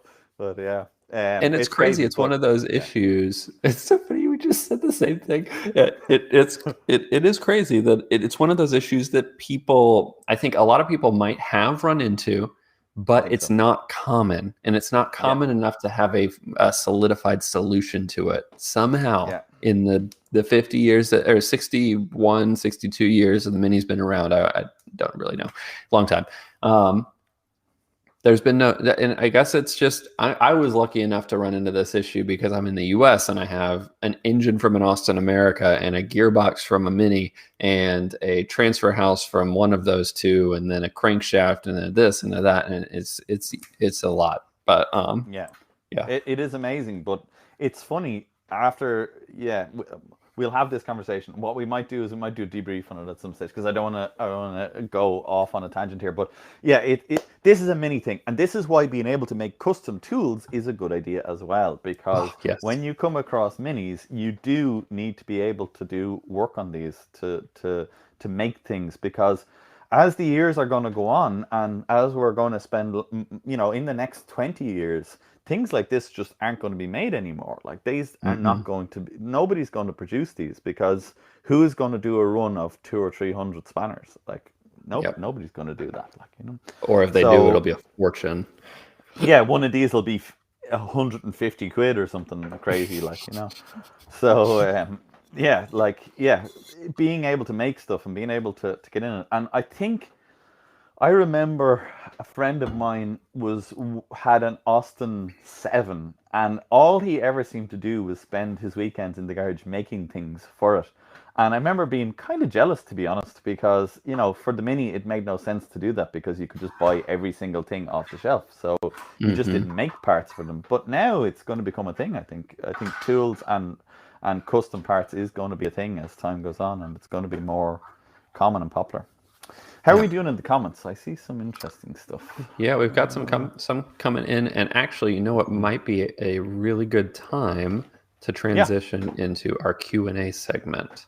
I think that's a great idea. This little banner here, but I will also tell you guys our Q&A segment. We do this at the end of every episode of Let's Talk Shit. And this is where we will be taking your questions and answering them. All super chat requests are guaranteed answers, which help us pay for this lovely streaming service we're using. But we will be doing our best to answer everybody. So ask away. I see a comment just came in there from Marcus saying, "Hi lads, any thought on electric conversions?" And yes, Mark, we have had some very in-depth conversations and talk. About 3 lives ago, I think we did a whole. I think it was our first live stream. I think it was. We did a whole episode talking about it, and I think in the future we will be revisiting it, because I have found out from a little birdie that a customer of mine is going to get me to do an electric conversion in the. We'll call it relatively distant future, but it'll be happening. So very exciting. We might get to revisit this and see this in minutia, up right close in person. Any notion of the power unit you're going to use, or are you going to keep it a secret? Okay. No secret. If I knew, I would say it immediately. No, we are currently researching and trying to figure out what the best option is. There's a couple of options that are out there, but me being me, I want to be 100% sure of what it is before I go down that road and see where it is. It's not going to be a kit. Nothing less. Definitely, I would expect nothing less. So yeah, we'll see. We're going to see where the road takes us on it. But yeah, this Mini actually is very cool. I'm not going to give any away now at the minute, because I need to talk to the person who owns the car first. But the Mini is very cool. It already has a pretty trick engine in it. So it'll be interesting to see this go forward and be electric. So I see a question in here from Mini Performance about which type of ball joint splitter is the best one. While you're answering that, I'm going to find my one. Yeah, you answer that one. I'm going to find my one. So off the shelf, if you don't have the ability to make a tool, or you are looking for something quick that you need, I would not buy any other ball joint splitter except this style ball joint splitter. This is the easiest and the most effective one I've ever found. The one that you hammer onto the ball joint always tears the boots. The fork widens and is garbage, because they always make them out of aluminum. And I just cannot stress enough that go to your auto parts store if you need a ball joint splitter and get one like this, or what Paul is rummaging around in the background there. Hang on. First of all, I was away. I need to see. Show me the one that you. Oh yes, you just yes. It's this style. Oh, I was really hoping it was that. Are you ready for this? Yes. Dun dun dun. Oh my good Lord. Okay. All right. So get the manual out. How does this thing work? So this is effectively your ball joint splitters. I try and show it in profile, but on steroids. Yes, So it does look that way. yeah. So I had that ball joint splitters that you had for a long time, and one of its weak points is the bolt that goes between here and the top fork, basically. So This you're here. yeah. So the way that kind of slides on it.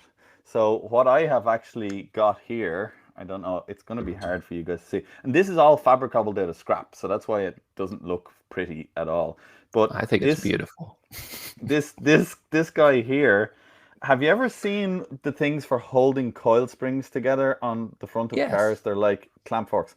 That is the part of one of those. So there'd been, legs sticking out of here that would have caught the coil spring. And this, was the square drive end that wound it. But I used it because it has this beautifully super hardened fine thread. Can you see the thread is like super fine? That's super cool. So and then its nut is up there. So that's on the top part, on the top leg. And then the bottom is we just cut the bottom piece out, and that is a head stud out of a Mini. I'll try and show it to you up real close. That's the head stud out of a Mini. Yeah. That's the head stud out of a Mini bent around. And that is the top of a ball joint. I don't know if you can see that. Top of a ball You're using a ball joint to get a ball joint out? Yeah. So it twists in that space there, yeah. So that's what pushes on the bottom, and then that pushes on the top, and that, but it's articulated here, you see. So because it's articulated there, you can this can move up and down, so you don't have that, where the other binding one, the bolt wants to push, wants to go through an arc it can't go through. So that's what it is. So yeah, that is my Frankenstein mini ball joint splitters that I built, one day because I got absolutely brassed off that I couldn't find the right one. I absolutely love it. I love it. It combines all the best parts about the one that you can buy off the shelf here, and builds upon it and makes it better. Yeah. Out of scrap. But I love good. What you said. I'm using a ball joint to get a ball joint apart. I never even thought of that, to be honest with you. And you know what it was? I guarantee you, I'm going to give you how that happened. I was probably taking a hub apart. So what was lying on the top of my bench was bits of ball joints. So I probably just picked up that ball joint nut and went, yep, this'll do. And well, this'll do. Yeah, this'll do. Yeah. And that brings me to the necessity. Necessity is the mother of all invention, isn't it? You need something you make it happen. All right. That's so good. So yeah, there's my Frankenstein. I'm so glad you brought that up. I've been wanting to show that off for ages. Alrighty. So more comments. Yes. You pick our next one. Okay, I see one here about like somebody's putting out a load of spec. What's this? Psychotropic. Hi guys, building a 1310 with AC Dodds RS plus cam, some mild headwork, a 1.3 roller rockers, twin 1.5 inch SUs. What best needle spring combo for best setting? Get it running. Well. I'm not sure what Cole's answer to this is going to be. I don't have an answer for this one off the top of my head, actually. I'd have to go review my needle configurator on my website. Plug. Shameless. I am, yeah.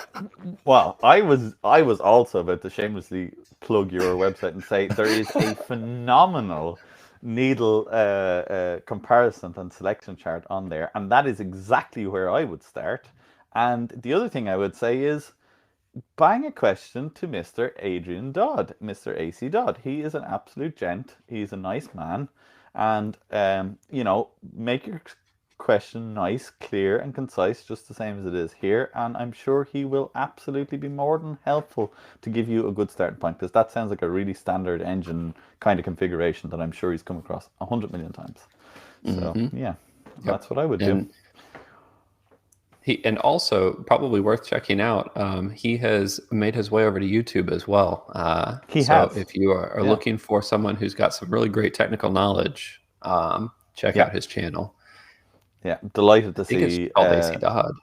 I think his channel's AC Dodd, yeah, and I'm delighted to see him on YouTube again and making videos. Hopefully, we'll get him on this channel maybe at some stage, and we'll have a chat with him and pick his brains. I'm not sure whether he's ready for our crazy yet or not, but we'll see. I will say that he has reached out to me, and things are in the works. I do wonder though. I don't know what he is.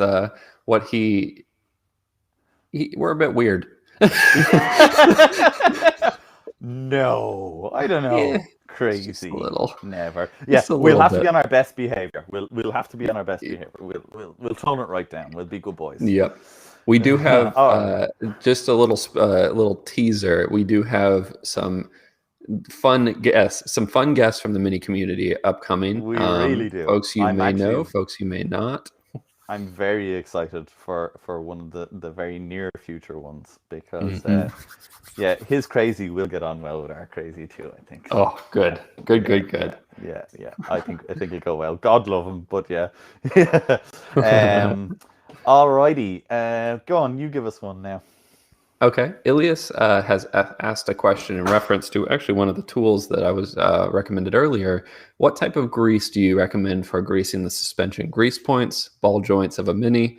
Is the red grease any better than the regular ball bearing grease? And you can, so those parts, your ball joints and your the pivot points on your radius arms and your top arms, those don't require the same high temperature grease that the wheel bearings do. So for a grease gun, you can pick up something like a really high quality chassis grease. Synthetic chassis grease is what I prefer. Has seemed to work out very well, and the synthetic one does seem to last a little bit longer for me. I'm curious to see what you would recommend too, Paul. Yeah, I tend to go with fully synthetic now for those parts. As you quite rightly pointed out, they're what we call or what is known in industry as non-full rotation load joints. In that is to say that they don't go round and round. So they see very high momentary forces with absolutely. So they see really high momentary forces, but they don't see very high temperature. So the grease you want, and it's one of the reasons why synthetic greases are the best, is they have the strongest filament capacity. And the grease you want for anything that doesn't see rotation, you want very high shear filament strength. And synthetic greases far outweigh ordinary conventional mineral greases that they have much lower film strength. So yeah, I tend to go for modern high quality synthetic greases for any of the suspension components. And you can do your research on this yourself, but somebody recently, I don't know why they said this, but they basically said, it's a bronze bushing, so the cheapest grease you can possibly get will be absolutely fine. And I mean, the cheapest grease you possibly get will have the lowest possible film strength you can possibly get.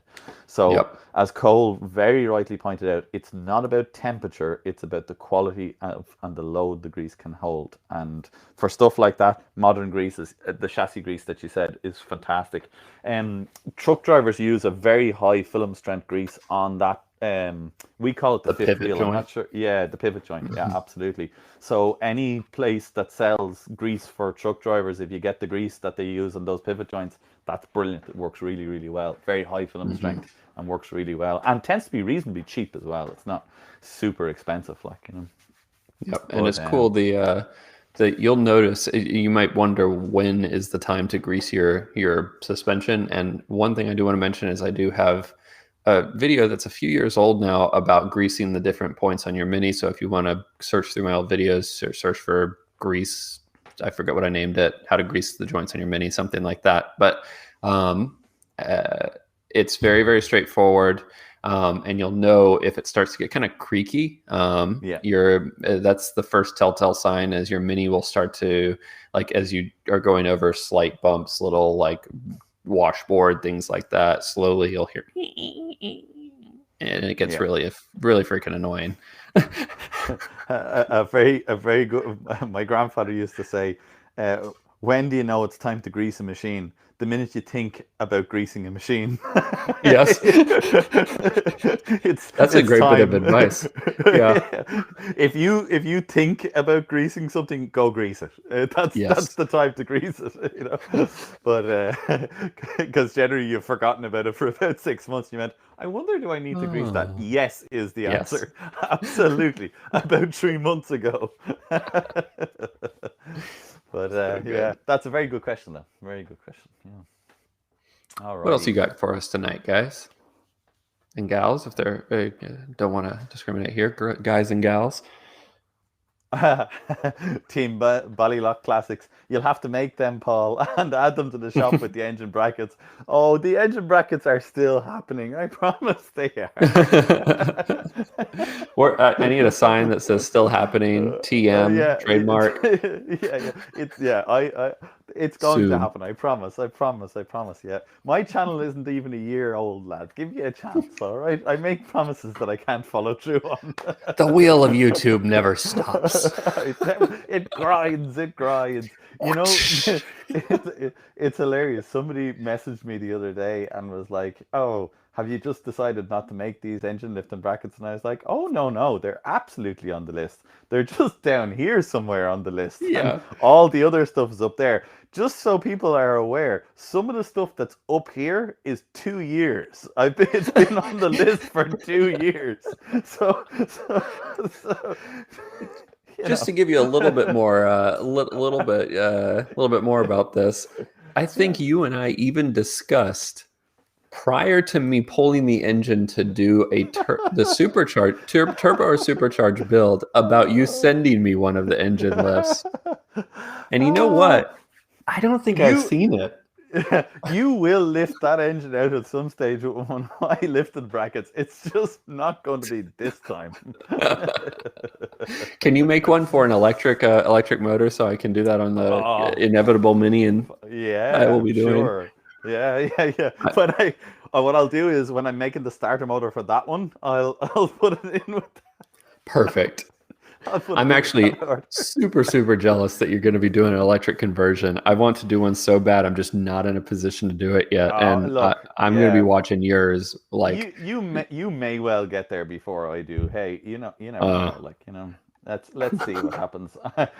I'm not making any promises, but I'm actually looking forward to it. I'm looking forward to it. There's one other really big build that's coming on the channel that will take precedence, and then once that one's done, then it'll be all guns blazing on the electric build. So yeah, let's see. Yeah, super exciting. If we could just get more time in the workshop, if I could spend more time out here, we'd get through all this stuff. But hey, I have to make a living too, right? Yeah, so part of it, huh? Yeah, bloody bills and paying for things. Who thought of it? Who thought this was a good idea? Whose idea was that? Yeah, that's it. Alrighty. Have we anything else? Any other ones that you wanted to? A little quiet on the question front tonight. Yeah. Oh, just got one in here.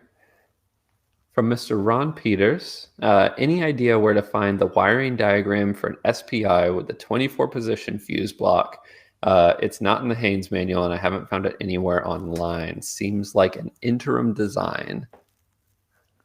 Right. I actually may have this wiring diagram. I'm putting another link in there. See? I don't remember if this is the right link. I don't remember the link to my own website. Oh. I'm going away for 1 second because that's a brilliant question. Mini Performance just said best tool for monitoring engine health over time. Give me 1 second.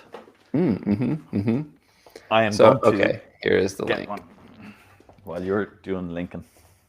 So Ron, I don't know if I have the one you're looking for there, but I do have a ton that I worked with a gentleman quite a few years ago on the Mini forum. He digitized all of these, like redrew them in high fidelity PDFs so that you can zoom and look at different things. And this is the collection of all of those. They're all free, so you can scroll through here. I might have one with the power distribution block that you're talking about. or at least a portion of that wiring diagram. So hopefully that helps. We'll see. Let me know if you do. Send me an email if you find it. Fair play. I was sending that poor guy off to the mini forum to send messages to somebody. I was like, no, that's not going to exist.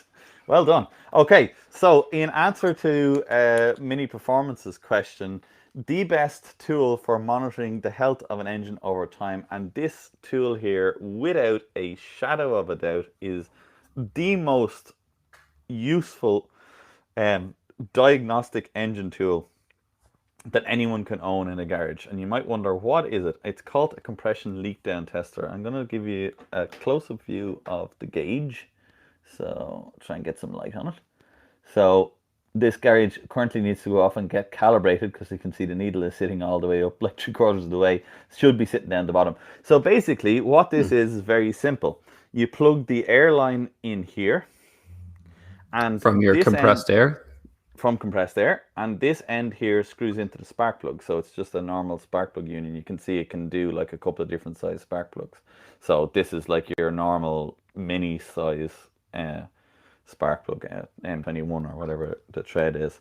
And basically what this gauge allows you to do is you can set 0 on the gauge. So 0 leak here, okay? So you disconnect this end here. That's the one going to the spark plug. You put your air line on and you turn this knob here until that gauge, that needle goes all the way around to the blue. And that basically means no air is coming out of here. Then you connect this guy on, you put your piston at top dead center with both of your valves closed, and this forces compressed air into your engine through the spark plug. And this gauge tells you how much air is leaking out, basically, how much is escaping from the engine. Now, initially you might wonder, why is that so brilliant? Well, first of all, if you listen, you can tell where the air is escaping out of. So you can find out, is it coming out of the carburetor? Is it coming out of the rocker cover? Is it coming out of the sump? Is it coming out of the exhaust? So you go around and listen to all those different places. So almost instantaneously, you can diagnose, first of all, where is coming. Is it in the cylinder head? Is it in the pistons? Is it in the valves? Is it in your gasket? So you're saying, can you diagnose cylinder head gasket? Yes, you can. Take out your other spark plugs, and if you hear air coming out of one of the other pistons while you're pressurizing that one, well, now you know your cylinder head gasket is leaking. So you can actually tell. Really cool. This is this tool gets used all the time. Now the gauge does need calibration, but I'm using this tool so long I don't need the needle anymore. I just know by the sound of the air coming out of it whether it's leaking or whatever it is. But for a beginner who's trying to learn, see a compression tester, I haven't used my compression tester in 10 years since I bought that tool, because I can put that on with 2 seconds compressed air line, and I can tell instantly where my problem is, or if I have problems at all. You know, if you get a really good high leak, you're in good state. I have a question, a response to that then. I'm curious, wouldn't there always be an innate amount of leak down happening around the piston rings? And absolutely. Is there an acceptable amount of that? Yeah, so if I give you a zoomed in look again here, you'll see it gives you percentage leak. Can you see it on the gauge? Oh, so okay. 20, 40, and it'll tell you, on there what's so low green, that's up to sort of 40% leak is a good sign. 60% leak will be questionable, and 80% leak, you've got a problem, basically. Now, typically speaking, a good, well-sealed A-series, 10 to 25% leak is all you'll really ever see on it. That's kind of the piston rings, because minis inherently actually system very well. So generally speaking, 15 to 20% on a good mini would be what I expect to see. Generally speaking, when you start seeing a head gasket going, you tend to see about 40, 50%. You see that leak coming across the cylinders. Valve seats go, you tend to start seeing in that 40% range. So it's a fantastically useful tool. So yeah, if you're trying to monitor your mini, or you're trying to, get a handle on where your engine is, how worn your engine is, or where is it at, that tool is the job. I'll do a video on it in the near future. I'll set it up and test an engine for you guys. That's incredibly cool. Do That they is do? very, very cool. I actually was not familiar with this tool. I knew that I actually thought that was a compression tester initially until you dove into it deeper. Yeah. Today I It's a learned. wonderful tool. Yeah. It's a fantastic tool. I love it to bits. I got that from my diesel mechanic days, and I've used it. It's so useful for diagnosing engine problems. So yeah, can't speak about it highly enough. Very cool. Looks like All right. we have a synthetic chassis grease convert with Ilias now. Glad to Very hear good. it. And Brilliant. he has a follow-up question. Do you guys also have any specific coolant recommendations? Is there a difference between the red and the green and then max and min operating temperatures? You start. Yeah, coolant wise, I have always been a very good fan of the coolant you mix yourself, which is actually antifreeze, to be honest with you. Using water with antifreeze in it. I've always been a really good fan of that. In recent years, I've started using the yellow colored one, which I believe is the one that I mightn't be very right on this because I'm not up on coolants, if I'm absolutely honest. But the yellow one seems to be the most compatible with all materials. It seems to be okay. Although somebody recently told me maybe not if you had an aluminium rad. To be honest with you, for Interesting. me, coolant is not a huge problem here where I am in Europe, because freezing, worst case scenario, we get just below freezing and we never really get much colder than that. But for you guys in the States, I presume, and for other parts of the world, coolant might be a really important thing and something that you have to pay a Absolutely. lot of attention to. Yeah, I would say so. Living in a place that gets very hot in the summer and gets reasonably cold in the winter, I use just like a standard green coolant now. I did some videos in the past of the waterless coolant, the Evans waterless coolant, and I actually found that to be very, very good. People always poo-poo on it, like, oh, nothing beats the cooling power and the cooling efficiency of water, chemically speaking, and this is absolutely true. But it worked splendidly. It did not introduce anything that could rust. That said, it was terribly inconvenient when the Mini might leak a little bit if I didn't have any more of the coolant. You can add water to it, but by adding water to it, you defeat the purpose of the waterless coolant. And it became really inconvenient. So most of the time in the summer here, I actually run like a 80% antifreeze and water, distilled water usually, but I have done hose water before. I know it's bad. I was in a pinch, but in the summer here, I need that extra cooling potential, and I forego the rust prevention in those scenarios. But in the wintertime, I will shift it back to 50-50. I'll purge the system and then run a 50-50 mix. And then some places in the US even run a higher coolant or antifreeze, like high up in the north in Canada. But you have a litany of other issues that you increase you decrease the ability for it to cool properly. So I usually stay at 50-50 or more water in the summer. Yeah. I think the same. I use rainwater, believe it or not, here. Really? We collect our rainwater. Rainwater is the Earth's natural distilled water, isn't it? So that's very cool. Yeah, I collect rainwater off the building, and we have it in a tank that settles so that I can tap rainwater off. So yeah, I just use rainwater and 50% coolant, the same as yourself, pretty much. That's what I do. Yeah, antifreeze. Do you guys get mosquitoes there? Mosquitoes. There is mosquitoes. They're very, very infrequent, though. Very infrequent, because we it's have cold most of the time.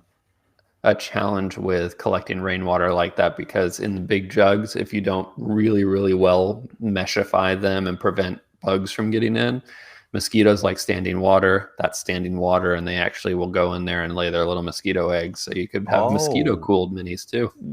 Ooh, wow. Yeah, no, that thankfully is not an issue we have here.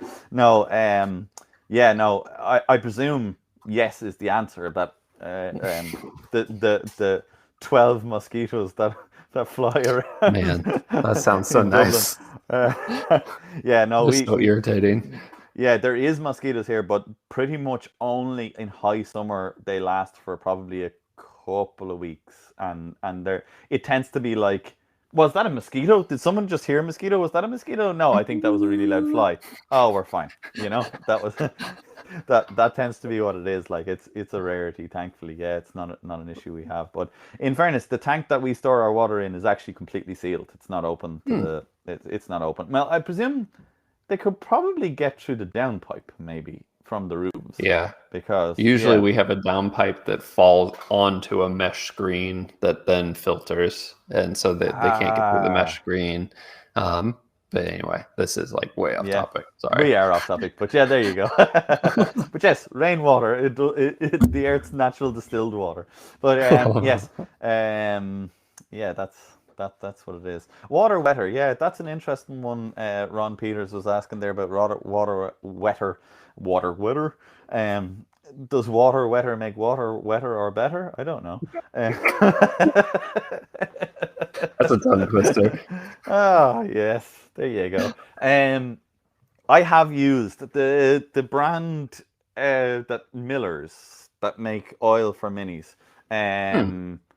They sell a bottle of Magic Potion water wetter that I think I've put in a race car once or twice before, that I was probably struggling for cooling on. But generally speaking, to be honest with you, when I see cooling problems like that, it's generally indicative of another problem in the engine that needs to be sorted out, and it's very rarely your water isn't wet enough. Yeah. It's very rarely that's a problem, to be honest with you. Yeah, it's generally tends to be that. But look, I imagine if you were in a situation where you had a road going car that was struggling with overheating and you just did not want to pull the whole thing apart to find what was wrong, then yes, these bottles, they certainly seem to help a little bit. Yeah, I think so too. I think that if you are feeling like you need water wetter, and you're not in a uber hot climate, I would probably start wondering if it's a symptom of an underlying issue, maybe dirty coolant, the water pump's not working so well, the fan's not doing what it needs to do, those types of things. It's usually a symptom. And one more thing on the cooling front here. Sean says on cooling on the Morris Minor forum, which is an A series block, suggests the heater should be left on to adequately cool the number 4 cylinder. I have some opinions about this. Yeah, go ahead. Yeah, because I have actually deleted my. I haven't seen that video of yours. I have I'm curious to see if I align with your perspective then. I would never block the port on that cylinder head, the outlet that would go to the heater. I have removed the heater from my car before, but I always leave that channel open into the pipe for the return in the same way that it would in the heater circuit. You allow that coolant to kind of be drawn out that hole there, and then it allows a more uniform, from my perspective, more uniform flow of the fluid through your head. It's like a budget dry decking. Poor man's dry deck. So, yeah, I agree with everything you're saying. The only thing that I have come across in the past, and this is purely from a sort of fluid dynamics sort of thing, I would always want if I was feeding that water into the bottom hose where it originally goes on a Mini, I would want some form of resistance there, basically between the top of the rad or the top of the cylinder head and going back into that hose. Now, the video that I was talking about, I don't know if I actually did a video or if it was part of like a Q&A I did. It might have been part of like a HRE Uncut or something. But basically what I was explaining was I actually put that water, I completely agree. Definitely I never blocked that. I actually put that water back into the top of the rad is what I do. So That's right. I remember you talking about this. It was in our last episode, I think, actually. Together, possibly, we talked about it. Yeah. And I feed the water into the top of the rad because if you think that water, that hose at the bottom of the water pump is actually drawing in water into the engine block. So it's taking water out of the bottom of the rad and putting it into the engine block. So if you're drawing water off the top of the cylinder head and then into that hose, you're unfortunately sending it straight back into the engine, and it bypasses the rad completely. Now, the reason why that's not a problem in a Mini with a heater is because two things. One, the heater core itself adds resistance, so that whole process is slowed down. And second of all, it takes heat out, obviously, from that water. So it's reducing heat. So you're introducing effectively cooled water back into that rad.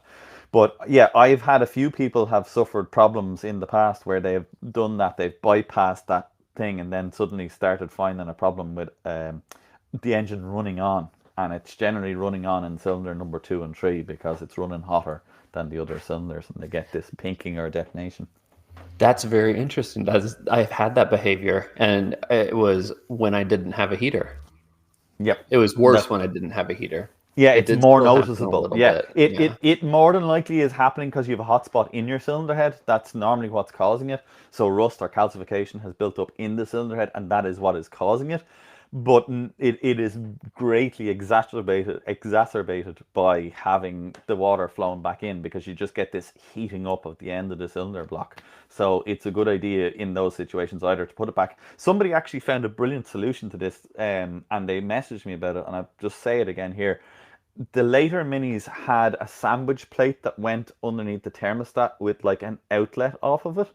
And you can still buy those, I believe. They're still being produced. That is definitely the best way to do it. Put one of those sandwich plates on and put the pipe from the top of the cylinder head around the back of the rocker cover and into the sandwich plate, because that water is all going to the rad. Yeah. So that makes a lot of sense. Look, Rover figured it out. It's not me. Rover, that's why they introduced that sandwich plate, you know, in the 90s, and because they obviously did their thermodynamics and went, hold on, we shouldn't be putting that water back in there. Put the water in there, much better. And obviously that's, you know, they figured it out. But it's just, I think it has gone unnoticed a good bit in the community, because I see a lot of people doing that deleting their heater and putting it in there in a performance orientated way. So yeah, that sandwich plate, or, you know, if you've got somebody that's good at braise a pipe into the top of the rad, you know, box and plumb it in there, anywhere there. I think DSN also sell a thermostat that has a takeoff on it as well. There you go. Fairly certain. Literally perfect, yeah. And that stops that problem and fixes it. So yeah. Well, cool. We are at the top of 2 hours. Yeah. And I think now is a pretty good time to start wrapping things up. So if anybody has any straggler questions that they haven't asked us yet, now is definitely the time. But while we are waiting for those last ones to roll in, I have a couple things that I wanted to say. And then I wanted to hand it off to you. So one, thank you everybody for joining. It has been wonderful today. And second, I do have a turbo giveaway going on right now. So anyone who makes any purchase every $5 on my merch store enters you to win a complete turbo kit. That is the turbocharger, the exhaust manifold, the downpipe link pipe, intake plenum, a blow-off valve from Go Fast Parts down in Australia, and then a litany of other little bits and bobs like HEL performance brake lines. So if that's something you're interested in, the giveaway is running until December 31st, and get over there and enter in. That's it for me. I'm going to just say it is a fantastic giveaway, and to be honest with you, you know, the mini community are very lucky to have somebody put the effort that you're putting into that, Cole. So, you know, big thank you. props on that. No, it's fantastic. It really is. Those kinds of giveaways, you know, you see a lot of YouTube channels doing giveaways, and it's always something a bit tokenery, and that's a, you know, you sent me that list the other day, and I think that's a phenomenal giveaway, and you know, fair play to you. Like, you know, that's going to give somebody the a really good starting place to get into turbocharging. So yeah, it is awesome. So yeah, get on over there, guys, and yeah, it's such an easy way. You get merch as well. Who doesn't want merch? Look, I've got all sorts. Yeah, but he's wearing a merch. I've got merch on my walls. I don't have a merch on right now. Jesus, Cole. I'm the worst. Pushing my merch. I'm not even wearing any. Yeah. Oh, yeah. Is that a? Oh no, it's not. No. But yeah. Yeah, that looks like a H3 t-shirt, is it? Yeah. No, it's not. Yeah. No, it's not. Yeah, I'm gonna stamp it all over your starter motor. Yeah. No, actually, I wouldn't mind that. But anyway, yeah, thank you very much, guys. We were on a bit of a hot one tonight, so yeah, I'm glad you all enjoyed. I had good fun. I still never can get over every time Cole tells me it's time to start wrapping this up. We've got 2 hours down. I'm so surprised, and I'm sure he feels the same way. So I do. I feel the exact same way. It just blows by. Like, suddenly it's been 2 hours. I'm sure we could spend even more time than that if we wanted to. It's just one of those things, and you know, something that I suppose I've wanted to say this the last couple of episodes, but you know, this podcast or this live stream is only a new thing, and we're only doing a couple of them. But thank you very much to everybody who keeps tuning in regularly. I see the same people popping up and putting in questions and chatting and stuff, and you know, while I totally get that people appreciate the information we give out and all that stuff, you guys make it something worthwhile doing here as well, because it's nice to be able to see those regular faces and see you guys chatting and getting part in it. So thank you very much, I think, to everybody who keeps tuning in and keeps supporting it. And don't forget, lads, let other people know about the live stream as well. We have these... This is a monthly thing, and we're as long as we can possibly do it, we're going to keep trying to have this conversation on a monthly basis where we get to sit down and talk minis. And I know Cole is feverishly working in the background to get us some more different people on board and to bring other people in. And no, without a doubt, like, you know, it's not to be snubbed. You do put in a huge amount of effort to make this actually work. So it's appreciated, and I hope everybody out there who gets to watch these also appreciate the fact that you make it possible for us to get out here and to do this. So thank you very much to you, Cole, and yeah, get over there, guys, and support his channel. Please do support the and what he's trying to do. Mr. Paul. Oh, don't mind me. I'm just fluting around over here. I'm just delighted with life all the time. But thank you very much. I do appreciate it. But yes, let's keep chipping away, and yeah, we'll see you guys on the next one. Yes, see you guys there, and that is going to be on November 21st. You won't want to miss this next one. It has our first special guest, hopefully, if all things go well, and I think you guys are really, really going to like this one. I'll be both of us will be sending out lots of promotional material very soon. Yeah. We'll send a teaser out. There'll be a teaser. Yeah. Alrighty then. Go on. We'll see you all very soon. Thanks very much for tuning in, guys. See you later. On the next one.